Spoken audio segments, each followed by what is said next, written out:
said yes. Okay, so today's on, this is a very abbreviated one that I've given at OETC and here at Tech Tuesday. I try to cut it down a little bit because we're half an hour, and most of the stuff we've gone over a number of times. So I kind of wanted to go through some of this stuff. Objectives today, why we should record our classes, how to record your class, and what to do with recording. Those are the three things that hopefully I'll answer today. So why should we record our classes? Hopefully most people can see the value to it. The first one is the most important for any student that misses class. And that is something close to heart for me with a son with disabilities, that he does trips to Cincinnati Children's on a regular basis, out for 2 major surgeries from class, and how does he make up that class? And the answer is he doesn't, because no one does anything other than say, oh, you missed that. That's all that happens for Luke when he's out. And it was a thing that Mr. Fisher brought up because his daughter, if you don't know, has seizures and misses class on a regular basis, and he kind of fought a battle. I tend to think at Valley View, is that where? So that it wouldn't just be, hey, we did chapter 5. Well, the thing is, if the kids could learn without instruction, we wouldn't be here, right? I mean, that's our job. So if we can reach those kids that miss class, and I said physically or virtually, I will tell you, if you don't know already, I was kind of an ADD, ADHD kid. If I could keep my train of thought for 45 minutes, it would have been a miracle. Never happened in any class ever. So I may have been an A student, but I didn't have Mr. Alexander, but I routinely came back to calculus class from Hawaii and missed 10 minutes of him going through Mr. Bryant, that's his name, and I had no idea what we just did on that calculus problem. All of a sudden we're at the end of it, and I just, boom, I was just gone. And I'm sure I was looking straight at him because I was really good at that, and my brain was someplace else. So when I say virtually, that's what I'm talking about. The kids that some of them want to be there, want to listen, they can't do it for 80 minutes straight, and even they were looking straight at you, have no idea what you said for the last 10 minutes because they were on a beach somewhere like I was. Okay? Number 2, for student needing remediation, ways for them to go back through the problems, whether it's the same problem set or different problem set. If Jack's got 4 different classes of geometry and he uses different problems in each one, kids have 3 more sets of problems they could go through without Jack having to do any extra work. You can just say, hey, you didn't get it in our class, why don't you watch round 2 or whatever. Obviously, the ability for parents to help support their kids is there, and I already said C. If you're doing any kind of blended learning activities, which I do in my class all the time still, even though we're way past that grant, you have a repository of all your classes that you've ever given. I've got the last 6 years of my classes on YouTube. So if I have a tech thing, I can go grab that subject that I taught, trim it down to this much, and make it an assignment for my kids while I'm gone. And I firmly believe it makes you a better teacher, because even though, we try harder if Brian walks into the room or Bob walks into the room or any other teacher is in the room, probably than we try when it's just, Jessica over there asleep in the corner, right? We do try harder when there's an administrator there, and if we know other people can watch this teaching any other time, I think we try a little bit harder knowing that some parent can watch it. Okay? That's my personal opinion on that, obviously. So, how to record our classes, I'm going to go through these 3 things. It's really easy to get your classes out there. You record, you upload, and you post. Those are the 3 steps. The first thing is recording. In order to record, you have to have the basic tools. Everybody here at Trail should have, in the high school at least, should have a projector.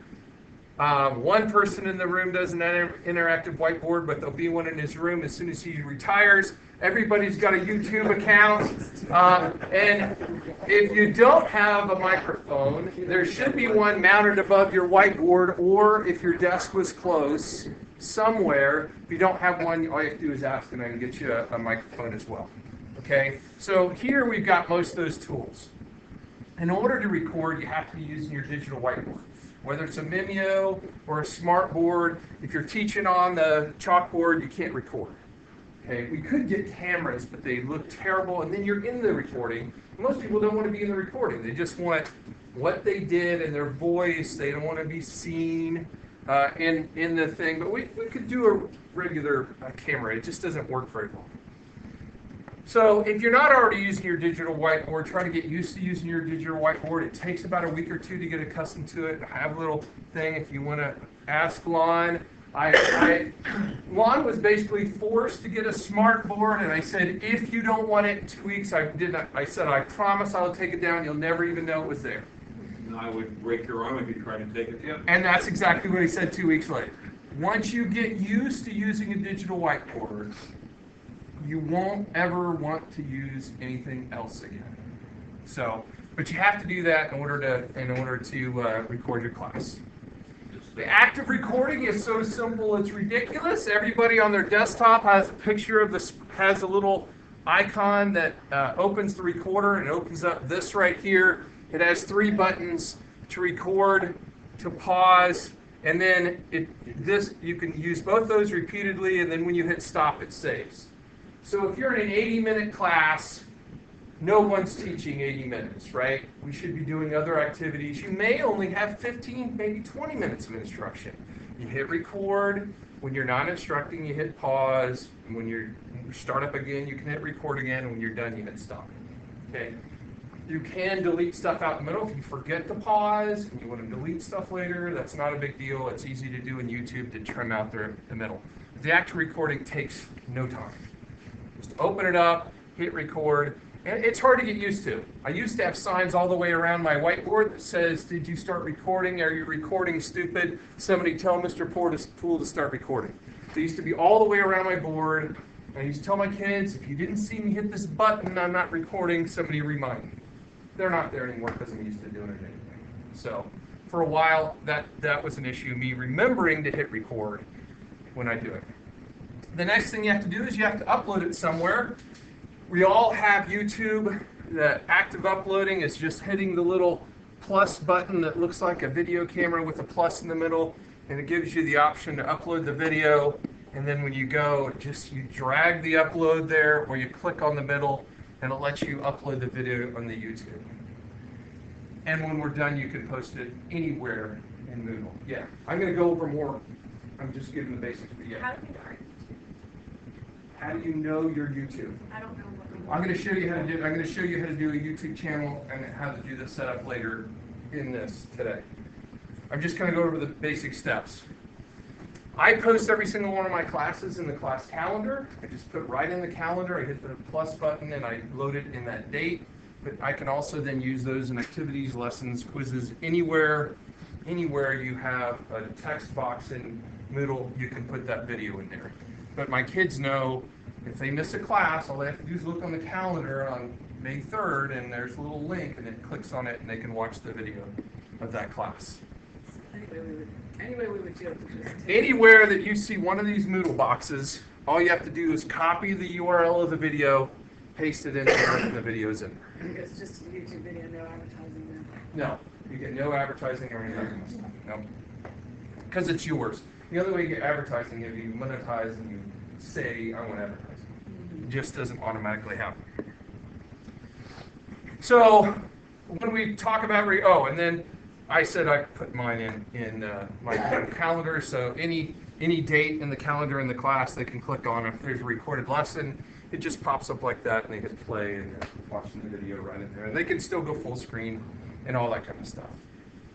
So that's it as far as doing it. There's a couple one-time steps that you have to do. You have to set up your YouTube channel, which I'm going to show how to do that. And I am recording this, by the way. And you have to set up Smart Recorder once. And after you've done those things once, you never have to do them again. And I wanted to go through that stuff, okay? So on the YouTube channel, if you did this 10 years ago or 5 years ago when we started, you could only have one channel per YouTube account. Now there is no limit. So you can have a separate channel for each one of your subjects. You have to verify your account to get over a 15-minute limit. I'm going to show you how to do that. And then the best thing you can do is set up your defaults one time, and then they're that way forever. One of the options is to make your videos public, unlisted, or private, and I highly recommend unlisted. No one will ever see them if they don't go to them through your class. They're not searchable. If they go to your channel, they don't see them. Unlisted means if you didn't start at my Moodle class or my Moodle calendar, they didn't exist. So if you're worried about somebody out there seeing your YouTube, by the way, our Moodle site is not Google searchable. You can't Google and find any of our classes. Our website is, but our Moodle site is not. So there's no way to find your stuff if they didn't start at your stuff in Moodle, just so you know. So I set it up unlisted, and I'll show you some of those settings. So to make a YouTube account, you just go to YouTube, logged on as your trail account, and you go down to settings. And when you click on settings, then you'll see an option down here that says see all my channels or create a new channel down there.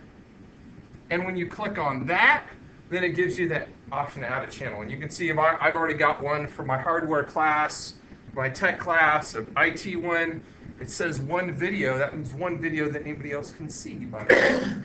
And then like my PD site. So all you have to do is hit create a channel and name it. So you can name it.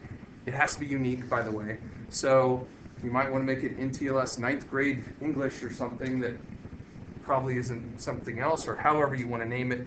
But it might tell you you can't use that name if you just try 9th grade English, because I guarantee you somebody else has already got that. So you just hit create a channel, and then it's made. And by the way, let me go back here. Maybe I'll go back here. I'll try to do it back there. I don't know, but I don't have a smartboard. So, down here, once you make those channels, to switch between channels, when I click on my face, I just hit switch account, and then it shows all my accounts. I can say I want to do work in my hardware class, my tech class. So it's the same drop down. You switch to your different channels when you're uploading stuff. So And by the way, you can just started have with one. one account. You start with just have you, right. it says you. But years ago, so now You can delete I want those if you want to. to split into Yeah. two. How do I? Okay, so you can make it like, let's say you made a lawn science class, Yeah. and now you want to make a physical science. You can make the other classes, and you could rename them, but there's no easy way to just drag videos from one to the other. In order to get videos, I went through all this pain. I had to download the videos, delete the videos on the site I don't want them on, and re-upload them. It's kind of a pain in the rear. So. Or we're sorry you can do that. Yeah, it's not that easy. That's what. Okay, so the first time you upload, when you make a new account, the limit is 15 minutes. But the first time you upload, it says down here, want to upload longer than 15 minutes, increase your limit. If you click on that, it basically just wants you to verify that you're not a robot. So you have to give it some phone number that it's going to call or text, and it will send you a code. You put in the code and hit submit, and now your limit is 12 hours per video. Hopefully you don't have any 12-hour classes. So, but that's all it takes to verify your account. To set, thought I had a, yeah, okay. So to set up your defaults, which I highly recommend so you never have to do it again, when you're signed into YouTube, one of those drop downs says Creator Studio, and you can go to Channel Upload Defaults, and you can set all these things like I'm always unlisted, my category is always education, I allow comments, but none that are inappropriate, but you could say no comments, I don't want anybody to comment on my video, which is only going to be your students, by the way, because they're the only one who's going to see it. Can they see the statistics of my rating and how many people are video? You could uncheck those if you want to. It's up to you, but I would at least start out with making it unlisted so that they're all unlisted unless you say otherwise. You can make them public, like the PD videos are all public, but my classroom videos are all unlisted. So I would definitely set those defaults one time. And then when you're uploading, you could always change them. If I want to change a specific video to public, it's just a drop down. And every time I upload, I change the name of the video to be specific. Other than that, that's all I do. Say what the subject of that particular classroom was when I upload. And by the way, uploading takes, from here at Trail, 45-minute class, maybe 45 seconds. I mean, it just goes bonk and it's done. And it'll say it's uploaded, and then processing, you can close the page. You don't have to watch it process. It may take another 5 minutes before it's available, but that's the processing thing is happening at Google somewhere. The other thing you have to do one time is set up Smart Recorder so that it's right. We have to set the video format. And I test my mic when I do that. I did that before you guys came in. And I can unshare stuff. I didn't know this slide was even on there. I meant to have it on that. Okay, so when I open Smart Recorder, it looks like this. When I hit the button there on menu, I can go to options, and that's the things I'm going to change one time. The first one is the first tab. It defaults to this format. You want to be it on this format. You'll be very unhappy if you don't do that. Okay. It records in AVI format already. If you leave it there when you hit done, it converts the whole thing to WMV. It lowers the quality and takes the same amount of time that it took you to record it. So it literally takes like 40 minutes extra to save the video if you don't switch it to here. So it will be painful the first time, and then you'll go, what did I do? You have to switch it to AVI. Once you do it once, you never have to do it again. Every time you log onto the computer, it'll be the same. And then the other thing I would say is the third tab over, check where it's going. I just made mine go to my videos folder, so I know where all the videos are. Because if you don't, you're going to be like, where'd that video go to? And it throws it by default in your documents, and you don't want all those videos piling up in your My Documents folder. So, that's all I do is I browse to pick my videos. And that's it. From then on, if I want to record, I'm just opening the recorder, I'm hitting record, I'm hitting stop. I upload to YouTube at the end of class, sometimes at the end of the day. Depends on how timing works out. And then I post it right after. And it's really, as soon as I upload, I can grab the URL and post it in my calendar. And then I'm done. Is there a reason my record thing disappears sometimes? Doesn't do it all the time. You mean the icon? That icon? Or you mean when you open this up, it's gone? Well, if you hit it, like right now I have it hidden in the tray, and I can go down to the tray and I can hit a button and it pops up. It's still running. It probably is minimized, but I would have to look and see it. So it's just really those 3 steps to do it. And I put some of the concerns that I've heard from a number of teachers when we've gone through this. First of all, you don't have to post every class. There are going to be classes that somebody says something derogatory about somebody else. I will never post a class that somebody says something about another teacher, for instance. I don't care how good the class went. If they're like, oh, Mrs. Kendall never does this, or something, whatever. But I mean, so I'll never do that. I'll also never post a class that someone says something derogatory about another student in class. Realizing that if Jody said something right now under his breath, it's not going to catch it on this mic all the way up here. Okay, I have to talk, I have to project kind of, I have to talk a little louder than I normally would when I'm recording. But there are reasons that you don't, right? Everybody has a bad class once in a while. If it doesn't get posted, it doesn't get posted, right? But it's about trying to make the change on the kind of long haul. So you will have unpostable ones. You're not seeing in the recording, it's just recording this. I have a separate camera because actually it was Lon or Jonathan that said that PD videos would be better if somebody was in the video. So I actually added a camera, so on my PD videos I'm letterboxed in the bottom corner. No one expects you guys to do that. You could, if you want to, I can get another camera to do that, but that's kind of added. If you post it as unlisted, they're not searchable on your YouTube, and Bob made a big point of saying these are not going to ever be used for any evaluation purposes. They're not to see how you're teaching. I guarantee you nobody has time to go and watch what could be thousands of hours of videos to see if you ever made a mistake. And the big thing is about the kids, what we can do with them. And I will tell you, I have small classes, right? I do have small classes, but I have hundreds of thousands of views, and only my kids are watching. How long is the average view? 5 minutes. Hardly anybody goes in and watches the class, but they want to get the one thing that they missed, that they didn't hear, they were phased out, they weren't paying attention. And I'm not saying that no kid would watch the whole class if they missed, because if they come into my intervention and say, what do we do on Tuesday? I say, sit down right there and watch and see what we did on Tuesday. And that's what they have to do, because you can't reteach the whole class, right? You can't. So that's it. I got under my time even by 9 minutes. So. Anybody have any questions, So concerns? when I forget to hit the pause button, how do I cut out that 10 minutes? Okay, so if I upload one in YouTube, and you can cut it out in YouTube, you can't cut it out with Smart. So, oh, so what?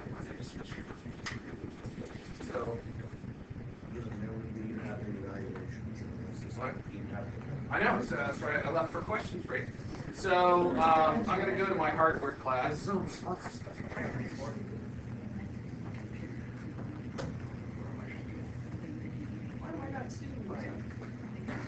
I'm hitting the wrong page. Usage account.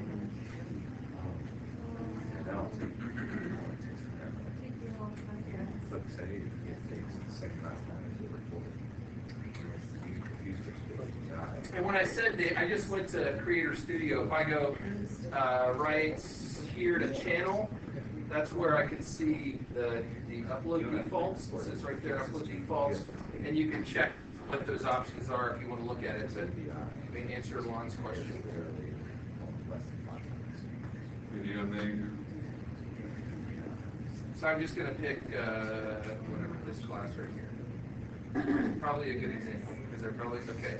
So if I've got this whole video and I forgot to pause and there's something in the middle I want to get rid of, all I have to do is go to,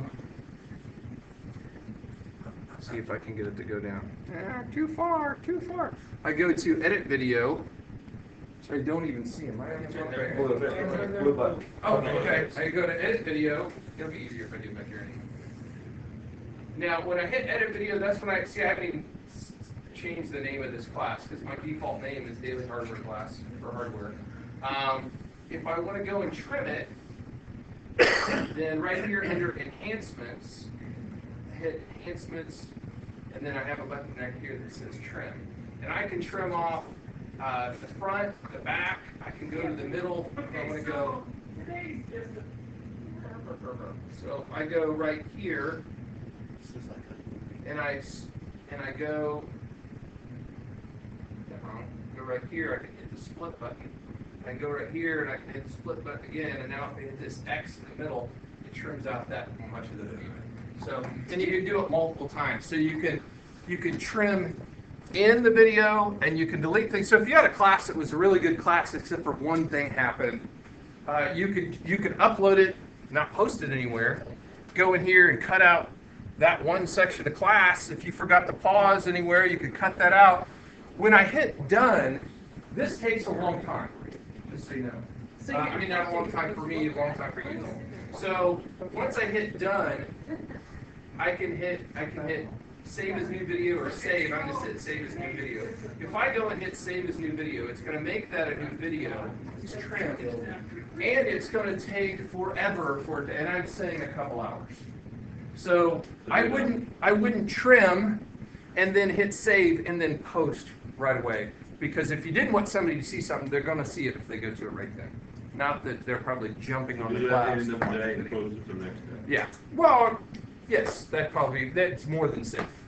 But I'm just saying this is going to say preparing this thing for an extended period of time.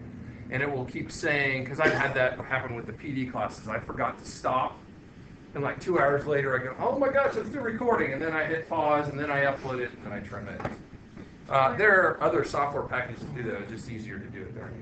Tell me again to get to enhancements. You went to video manager on the left, I just clicked on the video. on the video. So I click on any one of the videos that I've got. And then you go to edit video. Okay. And then you can go to enhancements there. And that's where you can trim out. You can put music over top if you want to. There's all kinds of stuff. I've never done anything other than that. So Brian, once you trim it, you can never get it back once you save it. That's why, so you have the option at any time to revert back to the original. So they keep it there someplace, right? I don't know. But if I'm gonna, so I normally just trim it. I don't say save as a new video, but if you're worried about it, if you want both copies, you can say save as a new video. Like if you wanted to use this as a blended learning thing, but you don't want the whole class, you just want this 5 minutes, you can trim it, save it as a new video, and put it in something. So say I did need a camera, You should, to show you and video. because I move around and like the visual of me is in front of the class. Okay. And what if I have students in the video, right? Is there an issue with like them appearing in a class video? So only that's on not a one question for me. side? That's for Mr. McKnight. But I think they would have to. They would have to So I sign have a to go through and permission. make sure they've all signed the release, or do I just give them the release? Check with us first.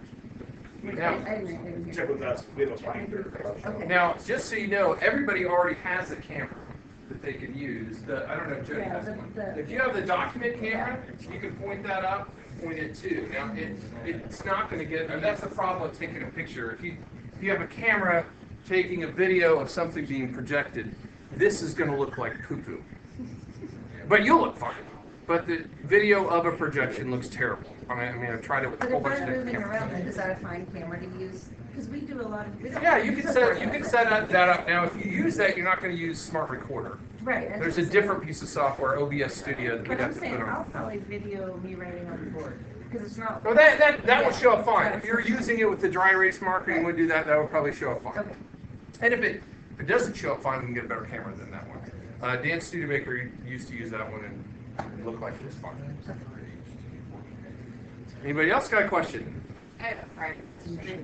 Is there anything wrong with saying the student's name, or if you inadvertently like call them by a last name, As long as they had that form signed, then it's fine? still about their social security number, but yeah. Okay. Yeah, and they're not on the video, right?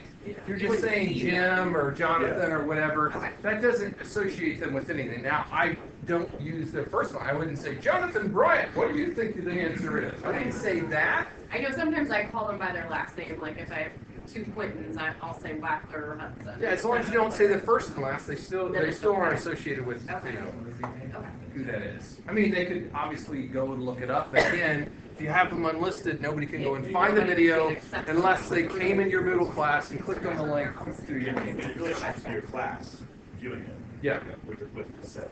Yeah. But technically, a parent could. They could view it if they came into your middle class and clicked on the link from your middle class. Yeah. Okay. Which is why I'm saying if I went and not that I ever would, but if I really had a hard time with Judy today and I really talked more sternly than I probably want her parents to hear me to Judy, that's a cutout. We're not close. You know, I mean, I think everybody's had at least one student that's been able to get under their skin just enough for them to not be cool all the time, right? And you know, I've only had one, but you know, I have one that just literally the sound of his voice just graduated. So, anybody else have a question? Okay. All right, so before I release you, so next Thursday is our conferences. We're gonna have a staff carry-in again.